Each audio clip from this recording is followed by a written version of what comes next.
I wanted to start the show by talking about the Western Conference because I think that the playoff bracket on that side is slightly more entertaining. There is maybe a little bit more parity, so we're going to be diving into the West to start this one off. We went into Sunday, the final day of the regular season, with a three-place tie for the first seed in the conference between the Oklahoma City Thunder, Denver Nuggets, and Minnesota Timberwolves. We saw the Thunder and the Nuggets cruise to victories, absolutely dominant from the Thunder. Didn't even look like a real scorer, really, in the NBA. Granted, Mavericks playing none of their starters in that one. But the Timberwolves actually ended up losing in a pretty concerning way to the Phoenix Suns, where the Suns were also playing for something as well. Both of these teams, you could probably argue that the Suns had more to gain/lose from that game than the Timberwolves, as they were trying to avoid the play-in tournament. So again, this is sort of just about the end of when you talk about the level of desperation. You can only manufacture so much pressure as it is. This is a very common conversation of who wants it more, yada yada, all that sort of sports jargon. But, you know, both of these teams were trying, and the Suns just pretty much took it to the Timberwolves. They built up a 22-point lead in the first quarter and carried it through the game. After that point, the lead had never dropped down to single digits. And like I said, it's not like the Timberwolves didn't care about this game, where they played all of their key players. Karl Anthony Towns, he was in his second game, I believe it was, since returning from injury. So still trying to work him back into everything as the playoffs ramp up. Maybe that was part of it for this game. Their offense did look a little bit sloppy, but again, as far as that competitive fire being there, it was. The Timberwolves, just at least on this day,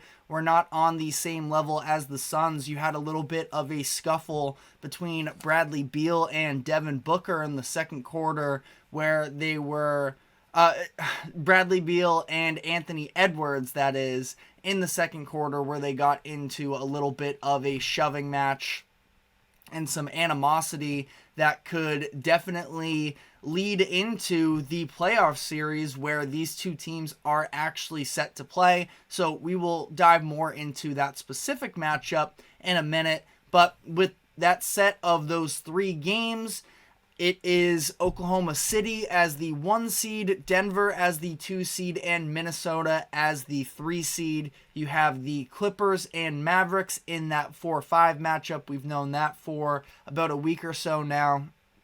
And then it was the Suns grabbing the 6th seed with their win. So play-in tournament here. You have the Pelicans versus the Lakers in the 7-8 matchup that will take place tomorrow night. The winner will go on to face the Denver Nuggets in the first round. The loser will play the winner of the 9-10 matchup in the Kings and Warriors for a chance to play the Thunder in the first round, which does sort of bring into this pretty interesting debate that's going on around the internet today surrounding specifically the Los Angeles Lakers and how they should approach this play-in tournament, where this was very much sort of circulated. I know that on ESPN earlier today, Mike Greenberg, who I do very much enjoy, but some of his basketball takes as of late have been pretty atrocious in my eyes. He said that he thought that the Lakers should sit everybody for their game against the Pelicans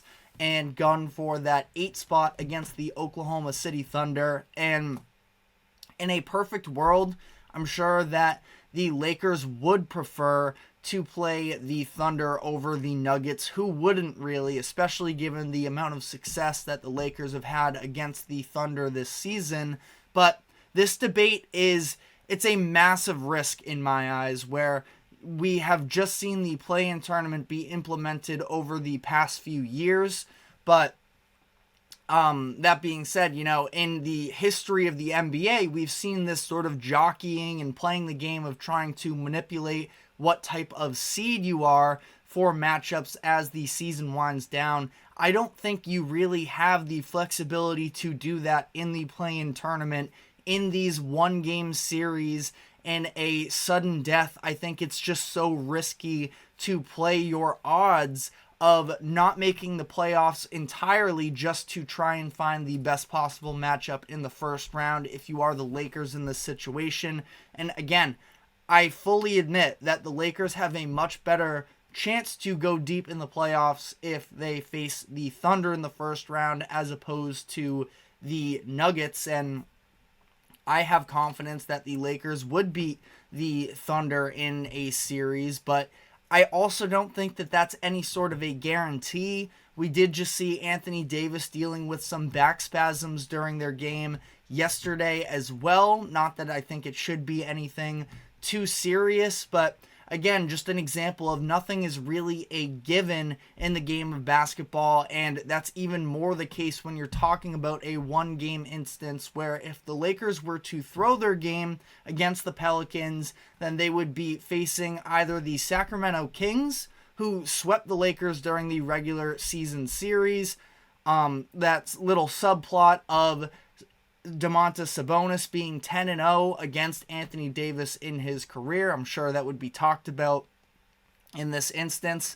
And the other option would be having to play the Warriors, and anytime that you are playing Steph Curry in a one-game series, and now you can say the same thing for LeBron James, of course, but I just feel like you are really testing the limits of the basketball gods, purposefully losing in one game to try and position yourself when, as we know, the Lakers still, as much as their defense has shown improvements at times over the course of the year, I don't think that they have any of those elite point of attack defenders, and we've seen Anthony Davis at times struggle to, and it's not just an Anthony Davis or a Lakers thing. Figuring out how you want to play Steph Curry is an incredibly difficult position to be in. And we've just seen Curry be able to sort of take advantage of these instances at times during this iteration where it's Anthony Davis. Is he going to drop back into that drop coverage? Is he going to play up? And pull Anthony Davis, the team's best defender, away from the rim where he's at his best. Again, all these different elements, and again, it's just a situation there where I don't think you can throw a game in this type of a circumstance. I don't expect them to. We'll be curious to see whether or not the team does go with maybe from A, a precautionary side, but B, also to maybe try and see. I mean, you can make an argument too that this is a little bit of a win-win situation for the Lakers, where if they win their game against the Pelicans, they're in the playoffs. If they lose, they have a chance to make the playoffs with a more favorable matchup. But ultimately, again, I think you have to try. Let me know what you think about that situation in the comment section.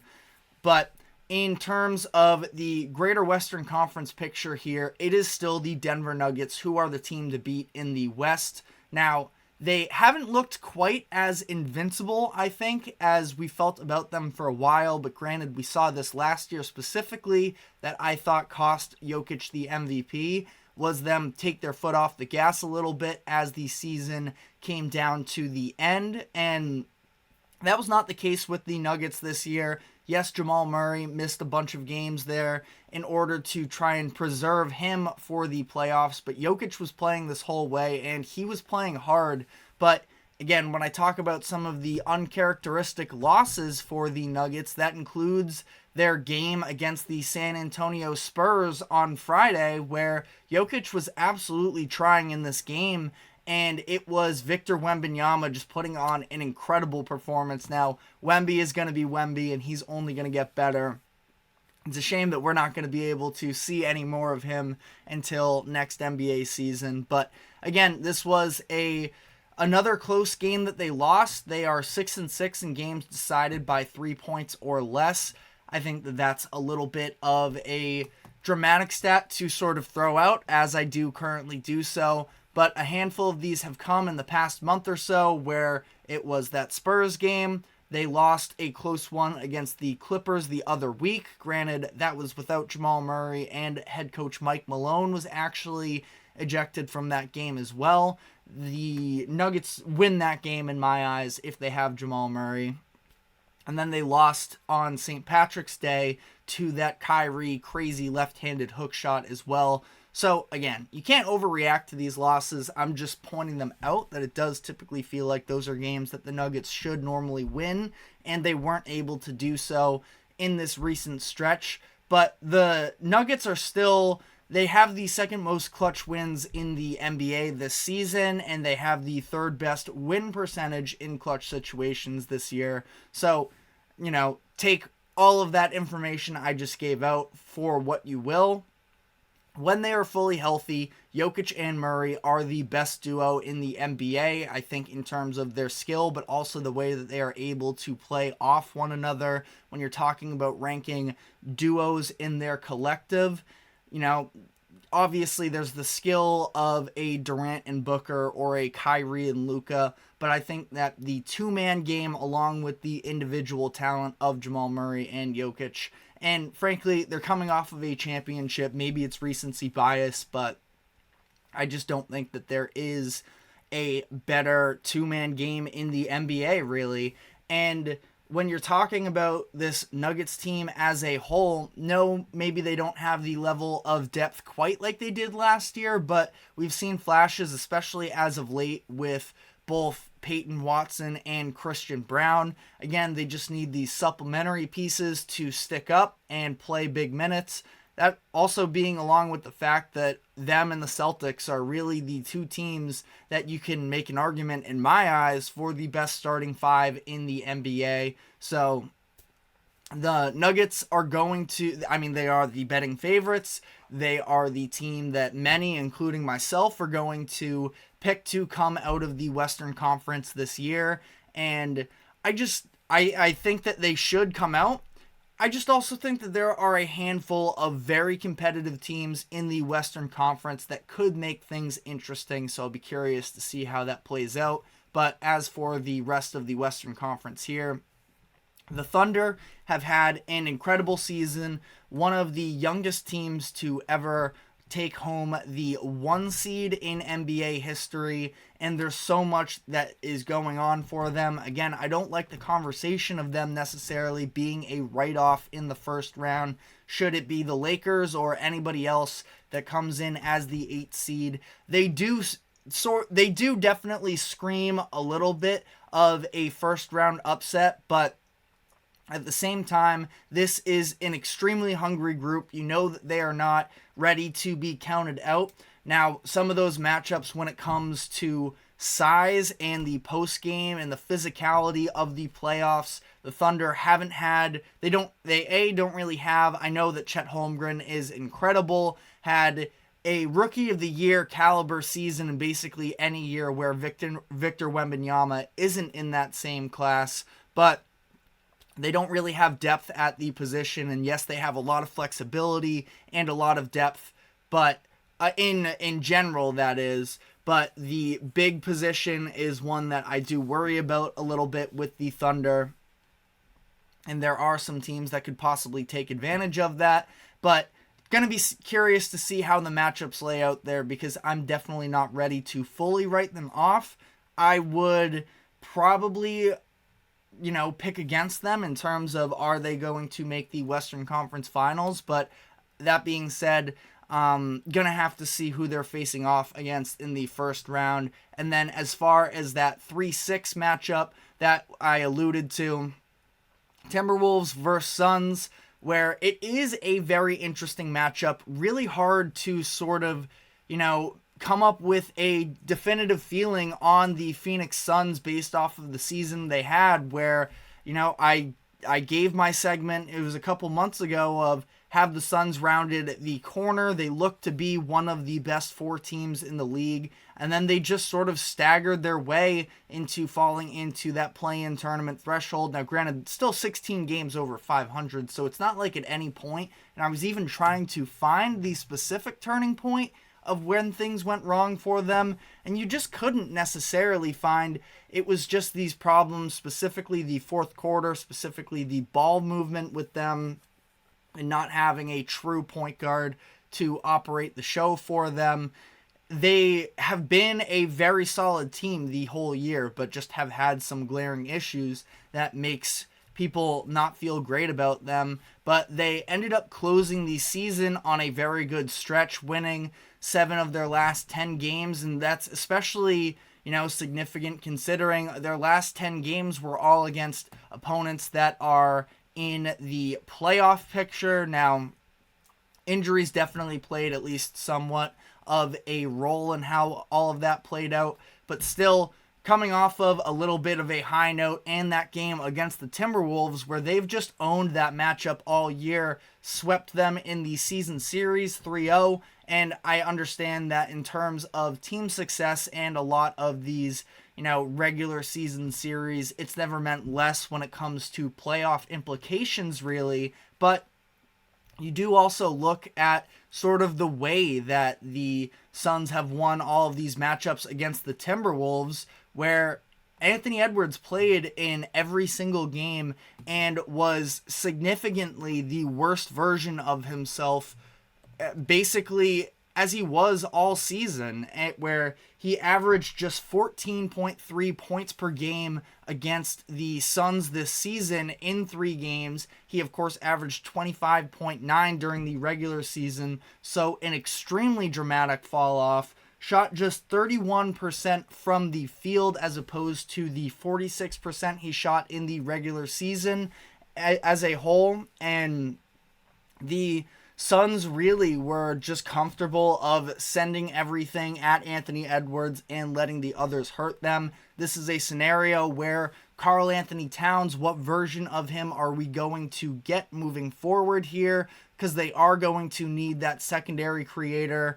And while I am a fan of Naz Reid, he isn't necessarily the same level of dangerous in terms of creating with the ball in his hands by himself. Reid is an incredible supplemental player. If it weren't for the fact that he started all these games down the stretch of the season, he's in the conversation for Sixth Man of the Year. I wouldn't pick him. We're going to be doing our NBA awards tomorrow, but again, I think that there's just a lot of limitations surrounding some of the ball handlers on Minnesota, and Anthony Edwards is going to need to step up. And if Phoenix is looking to apply that heavy pressure to him in particular, what version of Karl Anthony Towns are we going to get? So as things currently stand, I think I'm going to lean with the Timberwolves in this series, but I don't feel great about it necessarily.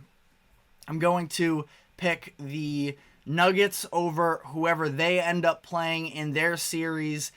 Thunder I'm going to have to see, because I do think that the Lakers would be a very tough matchup. And then finally, the Clippers versus the Mavericks, where it's been this iteration of, there's been a rivalry a little bit. Everybody says that Luka owns the LA Clippers and he's been a mismatch problem, but the 2 times that he has faced off against the Clippers in the playoffs, he has come up short. Now, when I say he has come up short, really it's the Mavericks as a whole came up short in both of those series, because Luka was incredible, but he didn't have the level of help that I do believe he has this season, and Kyrie adding this other option, I think that there's a real chance that the 2 of them could cause fits for the Clippers defense, which has been very shaky since the All-Star break, when they were really emerging as one of the top contenders as well. Now, if the Clippers are fully healthy, it is, it's going to be interesting to see, because we haven't gotten one of those Kawhi Leonard playoff series probably really since he played the Mavericks, and I'm trying to remember which one was the more impressive one out of 2020 and 2021, but that's really the last time I remember seeing that elite level of Kawhi in postseason play. And I love Kawhi Leonard based off of his play style, his ability to do it on both ways. Clippers, it's hard to sort of count them out either, but I do think that I would go with the Mavericks in this type of a matchup. I believe that they are more capable of winning a shootout. It's going to come down to, can the Clippers, sort of this team that has looked, I would say to some degree, a little bit disengaged over the past couple months, where they showed that elite stretch of January, February, and all of these veteran players who know that they can get it done in the biggest moments, but have also been held back a lot over recent years. So we'll see. I'm going to pick the Mavericks, but this is another scenario where 4-5 matchup, always going to be a close one.